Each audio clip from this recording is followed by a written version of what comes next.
Hi, I'm Sarah with the Beloit Public Library and welcome to our March video short.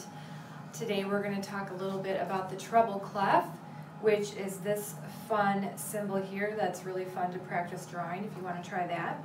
And we're going to talk about some of the note names on the treble clef staff.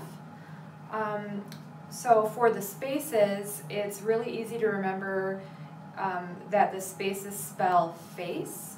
So the bottom space is F, the next space up is A, next space C, and the top space is E. So that's kind of a little thing, you might already even know that one, face. And then for the lines on the staff, you could do every good boy does fine. That's what I was taught. You can make up your own. So it's E, G, B, D, F for the lines. So here's a little handy chart for you to start learning some of those. And then also included in the packet is this song called Treble Clef Note Names, and it's sung to the tune of Yankee Doodle Dandy. So I thought we might want to try to sing this together. If you want to get this out, you can follow along. And if you're a little bit more advanced and you play like the piano or the guitar, you'll notice that the chords are marked G, D7, looks like there's a C. So you could play along with the chords as well. But looking at the first note, it's the second line up, which means it's a G. And on the ukulele, this is the G. Bum. So we're going to start on that note, G. And let's do it. Treble clef note names, sing 'em with me. 5 lines, 4 spaces, that's the key. F, A, C, E, put your face in space. The lines on the staff are a different case. E, G, B, D, and F. E, G, B, D, and F. E, G, B, D, and F. That's how it is with the treble clef. So that's just kind of a fun song. You can practice that by rewinding it again if you want to try it again. And then since our March theme is winter animals, I have a couple worksheets here for you that are winter animals. And there's little blurbs about the animals on there, but it's also a worksheet of how to learn the note names as well. So I think I'll just do the first one with you and walk you through the first one. If you look at the first note, it is in the second space. So if we follow our face, F-A, the A is in the second row there. So the first one is A, and then we have R, and then the next note is the third space up, which is a C. So we have A-R-C, T-I, and then, oh, we have one that's below the staff, which means that it's on a ledger line. And if we look at our little handy dandy chart here, we'll see that that first ledger line below the staff is also a C. So that means that this C and that C are the same note, but they're just an octave apart. This one's higher, that one's lower. And then the last one is the first space there, which we know is an F. So F-O-X, we have Arctic Fox.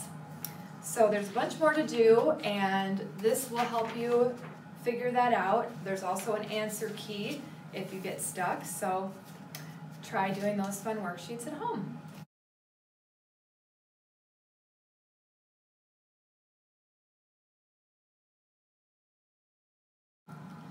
So another way of talking about note names is with solfege, which you might know as do, re, mi, fa, sol, la, ti.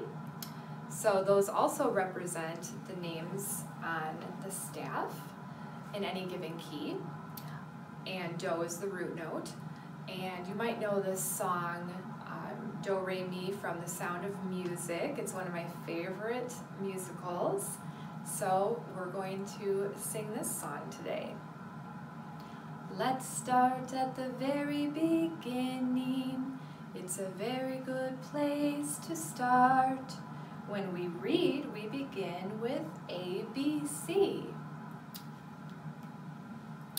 When you sing, you begin with do, re, mi, do, re, mi. The first three notes just happen to be do, re, mi, do, re, mi, do, re, mi, fa, sol, la, ti. Do, a deer, a female deer. Re, a drop of golden sun. Mi, a name I call myself. Fa, a long, long way to run. So, a needle pulling thread. La, a note to follow, so. Tea, a drink with jam and bread. And that brings us back to do. Do, re, mi, fa, sol, la, ti, do. So, do. So, do, la, fa, mi, do, re. So, do, la, ti, do, re, do. When you know the notes to sing, you can sing most anything. Yay! I'd also like to recommend this book. It is Do, Re, Mi. If you can read music, think Guido de Arezzo. And so a long time ago, they didn't have a way of writing the music down. So you just had to memorize the music, and it had to be passed down like an oral tradition. But this guy, he came up with a way of notating or writing the music down. And he did kind of these little dots, and he put them on these little lines that we call the staff now. And that is what evolved into our modern musical notation system. So that is a pretty cool book if you want to learn a little bit more about the history of musical notation.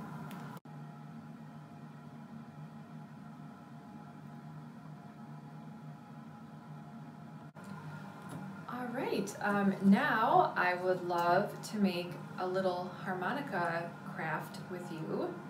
And so, how this goes is you need 2 large craft sticks, any color, and a little piece of a straw, a plastic straw, and you need 1 kind of big rubber band, and you need 2 littler rubber bands that can even be smaller than this. And you first have to put the large rubber band in the middle. This is going to be the part that vibrates and makes the sound.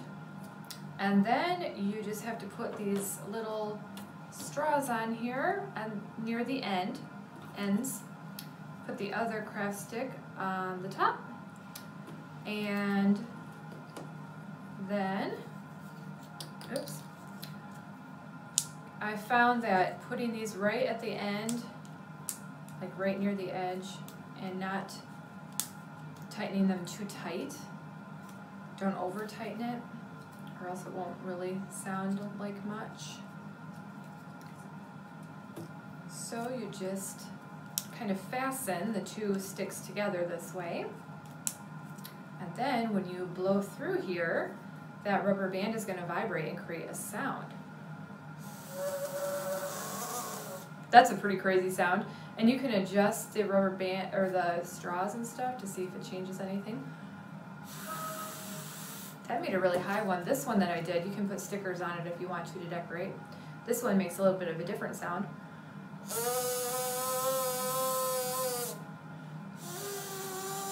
So it really depends on a lot of different things. Where I'm blowing into here, maybe how tight the rubber bands are. So you can experiment and see what kind of sounds you can come up with that. Well, thank you so much for watching today.